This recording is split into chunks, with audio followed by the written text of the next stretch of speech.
قرآنی دعا. ربنا وآتنا ما وعدتنا على رسلك ولا تخزنا يوم القيامة إنك لا تخلف الميعاد.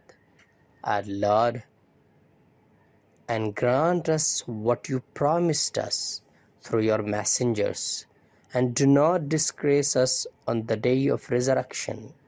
Indeed, you never fail to fulfill your promise. Explanation. This dua is mentioned in Surah Al-Imran, ayah number 194.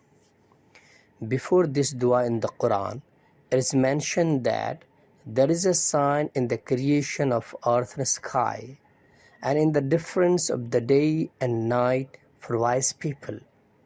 After that, it is mentioned that who are wise people in the sight of Allah. The wise people in the sight of Allah are those who remember Allah in every situation and pray to Allah with supplication such as the above mentioned one.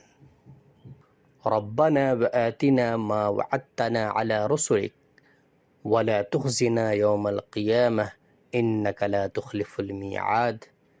اے ہمارے رب، آپ نے اپنے رسولوں کے ذریعے جو وعدہ کیا ہے وہ ہمیں عطا کیجیے، اور ہمیں قیامت کے دن رسوا مت کیجیے، بے شک آپ وعدہ خلافی کرنے والے نہیں ہیں.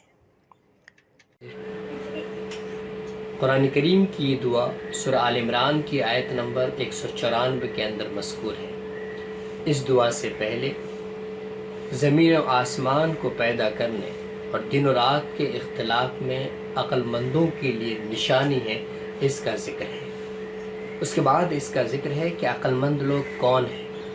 عقل مند لوگ وہ ہیں جو اللہ کو ہمیشہ یاد کرتے رہتے ہیں اور اللہ سے ہمیشہ دعائیں کرتے رہتے ہیں. انہی عقل مند لوگوں کی دعاؤں میں سے ایک دعا یہ بھی ہے.